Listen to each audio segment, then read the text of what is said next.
Hi friends, it's Brett. I'm gonna try something a little different today. Part 1 video of ukulele chord inversions. Um, this video I'm gonna focus on the major and minor triads, 3-note chords up and down the neck. You've got we'll call this the C position, because that's the C chord in the open. There's the root on the C string, C sharp, D, E flat, E, etc. How about this guy? The G position, root on the G string, and you got a root here on the E string.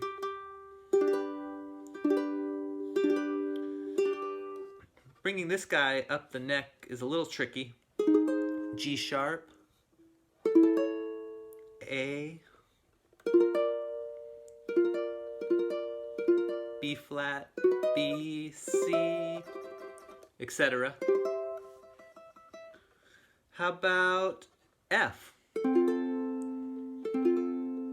This guy's similar to G. You've got that triangle shape here on the C, E, and A strings. You'll see it when we start bringing that up the neck. F sharp, G, see there's our triangle shape right there. G, G sharp, A, etc. How about the D position?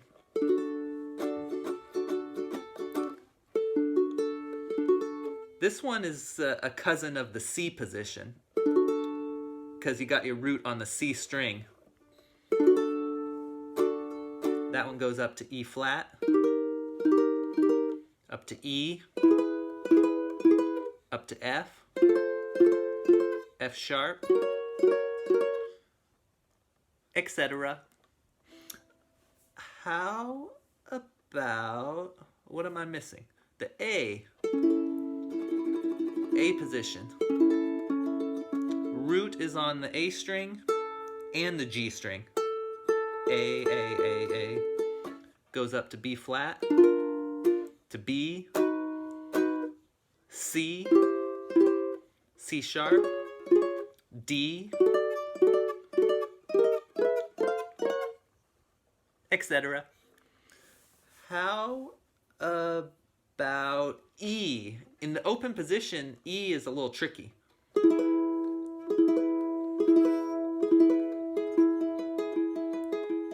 Root on the E string and the C string.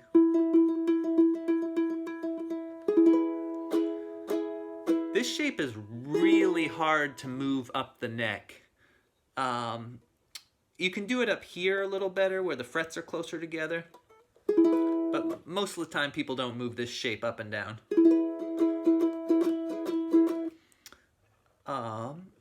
And I'll call it there for the major triads. Those are definitely the most common shapes we use. There are a few exceptions, of course, and other ways to do things, but that's always the case with everything musical, it seems to be.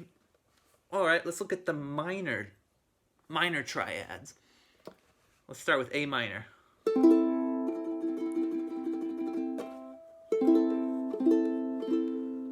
Root on the A string and root on the G string. So that goes up to B flat minor, B minor, C minor, C sharp minor, D minor. Pretty easy, huh?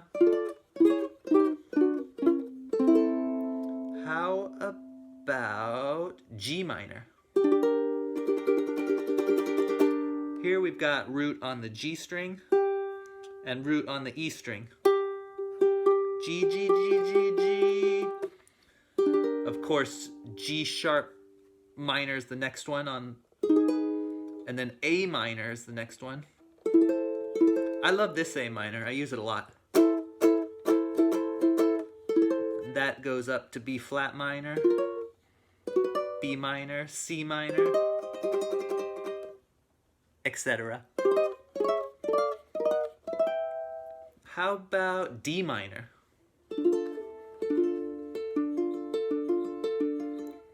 Root on the C string.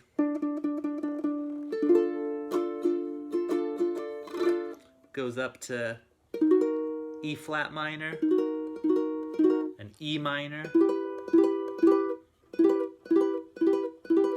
F minor. Cool? No problem. How about F sharp minor? I love that chord. It's kind of a cousin of G minor.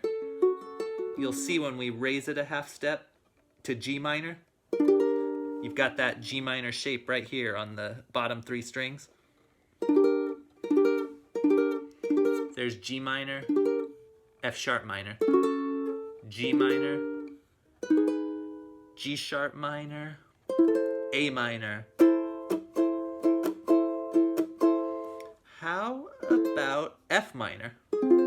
In the open position, that's kind of a strange one. F minor. And you raise that a half step to F sharp minor. You can see this one's kind of like F sharp minor and G minor. They've got that same slanted shape on the middle strings. F minor, F sharp minor, G minor,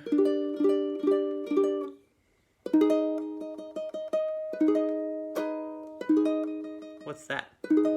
What did I do? We got F minor, F sharp, G, G sharp, A. Cool. What other minor shapes do we use? We use C minor. Your root here is on the A string. C sharp minor. D minor.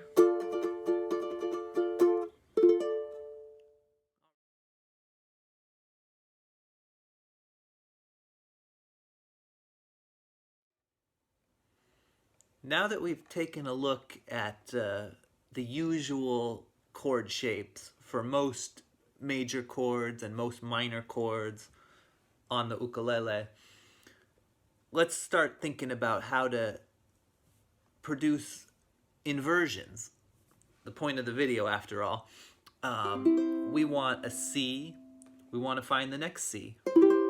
We want to find another C. How about this C? All back up to an octave. Got lots of options for everything, and opening up the neck of the ukulele is our goal. Got A minor in the open position. This A minor. How about...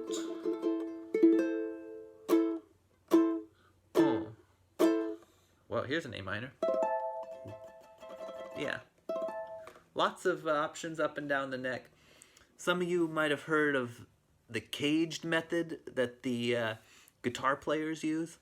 We can use something similar, but I don't want to go too far off into the weeds, but cage in particular with our C and our A and our G and our E. Try to pick a chord, let's say D. Let's find a D with the root on the C string. There's one. There's another one. How about A? Let's find one there. There's a D with the root on the A string. How about G, this string? Well, there's another one. That same one we just played because the root's here. D, D, D, D, D, D, D, D, D. But then there's also this one, that G shape. That's got a root on the G string and a root on the E string. So that could be another D. Here's the D with the F shape. Root on the E string. So we can use that cage method, and but I like to think of it more as which of our 4 strings the root lies on, if that makes sense. And in another video, when I look at tetrads, chords that have 4 notes in it, mainly I'm going to look at the dominant 7s and major and minor 7s and stuff. We'll go up and down the neck following C root to A root to G to E, like that. And but with the major and minor triads, just look for the inversions. Let's try G. There's a G, root on the G string and root on the E string. Here's the F shape. We only have one root in that shape on the E string. How about this G? That's the D shape. This G, that's the C shape. Lots of inversions, lots of fun. I hope this video helped you out. Let me know if you have any questions or comments, and please like my video if you got something out of it. Later.